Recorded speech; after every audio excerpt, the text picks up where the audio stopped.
Bloodline segment we had on an episode of SmackDown in September 2022 was awesome, because when Roman Reigns pretended that he was going to destroy Sami Zayn before giving him a very special t-shirt, as Jey Uso looked on like, "I find this disgusting," was just something that made you feel all warm and fuzzy in your tum-tum. I mean, it was just everything that wrestling is all about, and we even got some new merchandise, so we're ticking all the boxes, but it also ensured to do the most important thing of scream at you, make sure you keep watching, because new things are coming around the corner, which is a staple that Triple H seems very keen on. There's a whole other side to this too, though, and hello to Twitter, who is going to go crazy about this, but remember, we're just having fun, we're just having a good time, because it may come down to the fact that AEW has helped out Triple H just a little bit. Why? Here's why.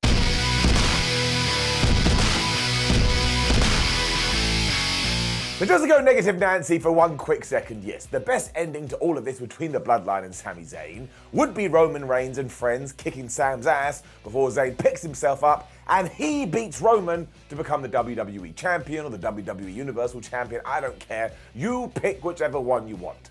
But just going off of history and how World Wrestling Entertainment likes to do things, I don't think it's going to happen. And the other reason I think this, though, is because there is Plan 1A that is probably going to be equally as satisfying. Because as we've already touched upon, Jey Uso hates Sami Zayn. I mean, it's written all over his face, to the point sometimes I just want to hug Jey and go, lullaby, because he's just so wound up. And if anything is getting to you to this degree, just gotta chill out for a second. This should mean that he's the first guy to pull the trigger as everybody else gets involved too. And who can be the person that comes out to save Mr. Zayn? That's right, it's Kevin Owens. They get back together and eventually they beat the Usos to become the tag team champions, hopefully after Jimmy and Jay have broken the record for being the longest reigning champions ever, because there's so much to that story, it makes me want to dance. And I know this all started under Vince McMahon, but it does kind of feel like Paul Levesque has elevated a little bit, and it has also re-justified Roman Reigns' 9,742 title reign, because having that trinket just hanging above everything, well, it makes all of this feel so much more important. And it also makes our tribal chief feel like a superhero. So Sami Zayn is just like, oh, I'm so pleased to be hanging out with the cool kids. And that's how you can relate to it. Because if you're like me, your ass got bullied. I would hold this match up all the way to WrestleMania 2. That's right, I said it. And now please jump in your DeLorean, because from nowhere, we're going back to 2017. The reason I want to do that is to discuss the Festival of Friendship, which does have a lot of similarities to this storyline, in the sense one buddy is being nice to another buddy when eventually one of the other buddies is gonna go crazy. I mean, this was easily the best thing WWE was doing at the time, and Chris Jericho has always sworn blind that Vince McMahon told him, hey pal, you're gonna defeat Kevin Owens at WrestleMania to become the champion. But as you know, in professional wrestling, you can never count anything. And then we got to that Mania, and it was Goldberg versus Brock. So it was big men slapping man meat, and it was a very, very good match. But do you know where Jericho and Owens got placed second on the card? And Christopher took that as such an insult. He was like, well, I can see I've got a ceiling here. I'm never going to smash through it anymore. Maybe I should go do some wrestling stuff elsewhere. We know what happened. There's also other cause and effect here too, because this was like WWE scoring an own goal, and that's right, I'm using football analogies. Because again, this was the best story at the time, but when we got to the culmination, it was just a random match on the granddaddy of them all. And you can't go, yes, Simon, but it's WrestleMania. That's not how it works, because if it was, the fabled main event of Mania wouldn't even be a thing. And there are wrestlers out there right now probably shouting out the window, oh, I should have been in the main event.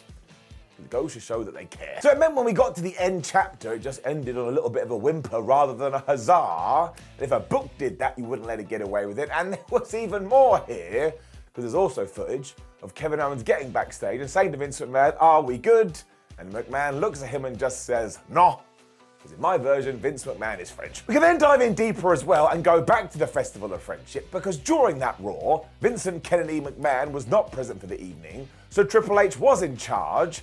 And when he read how this was going to go, he tried to nix it. It left Jericho to actually call McMahon and say, hi, we have to keep it the way it's meant to be. And this did get greenlit. And I don't think anybody can argue with this one. Y2J was correct. This was 5 years ago though, so when you think about the Triple H then and you think about the Triple H now tying back into the Bloodline stuff, I would say he has definitely evolved and I would say that he has definitely grown, but that's absolutely a good thing. If you are the same person today as you were half a decade ago, then maybe you might have done absolutely nothing. Because Jericho's big whole point is that everything else during this festival has to be incredibly over the top so that when Kevin does turn on him and we get that reality, you get this wonderful merging together of different emotions. And that was true because if you remember, Jericho was not only wearing the stupidest hat you've ever seen in your life, but he was acting like a mega goof. But when Owens gave him the new list and he realized his name was on it, bravo, somebody give them the Oscar. I mean, some people in the crowd audibly gasped, even though Jericho was just like a children's entertainer.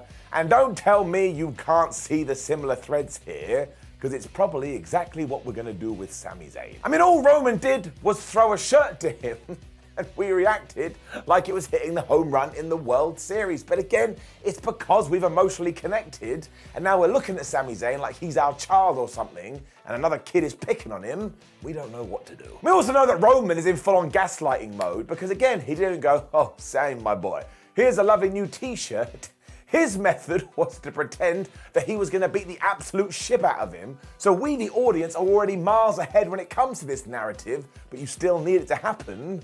9 times out of 10, that's what's called a good story. Also, imagine somebody did that to you on your birthday. Your mum comes running in to your bedroom going, ha ha, like she's going to knock you out with a baseball bat, but then goes, tee hee, only kidding, it's your present.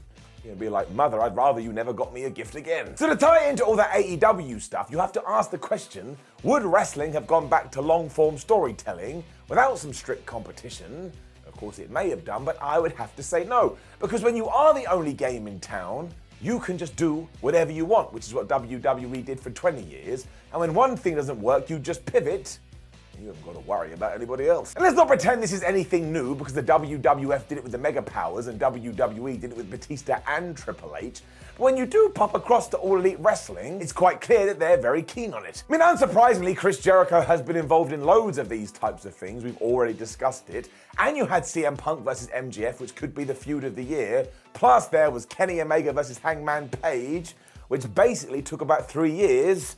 It was beautiful. And you don't have to like any of these, you can think that it sucks, but it's a stark reminder that you can do this and fans will buy into it. Tony Khan always seemed to be about patience and persistence because he believed in the idea, and now hopefully it's re-traveled back through the industry and everyone can go, oh yeah, we can do it too. And not all of them will work either, some will be absolute gubbins. But for my money, it's far better than the Vince McMahon method, which is, I don't like this script, rip it up, let's write a new one 2 hours before the show. Oh, and by that way, the story we told for the last 7 weeks, just kill it. And that always makes me sad, because I'm like, well, I wanted to see where it was going to go. And if we really want to get on the nose here, don't you think that the Bray Wyatt teases, or the supposed Bray Wyatt teases, are a bit like everything that AEW did with CM Punk? I do. They're basically telling you what's coming, without actually saying it verbatim. So for the first time in ages when it comes to WWE, you can kind of have confidence in the future, and I've even decided, based on absolutely nothing, that they have chosen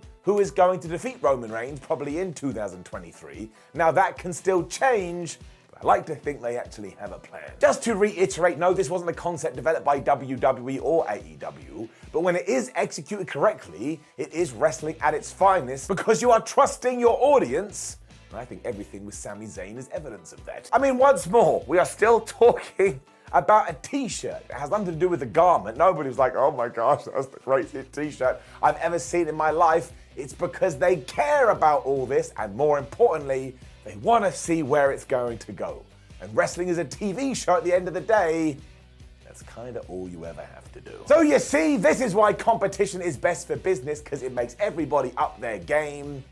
That's the second time I've said game during this video. Triple H, you gotta come up with a brand new nickname. Now please do leave a comment below and let me know what you think about all of this. Do you believe in it, or do you think I'm talking crap? I'm happy for you to say whatever you want. Like the video, share the video, and subscribe. Head over to whatculture.com where you can read yourself some articles. Go to social media and give us a follow at Simon316 or What Culture WWE.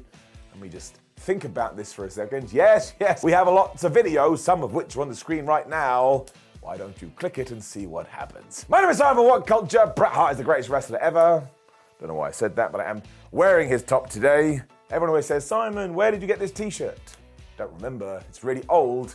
I probably need to buy new clothes. Bye.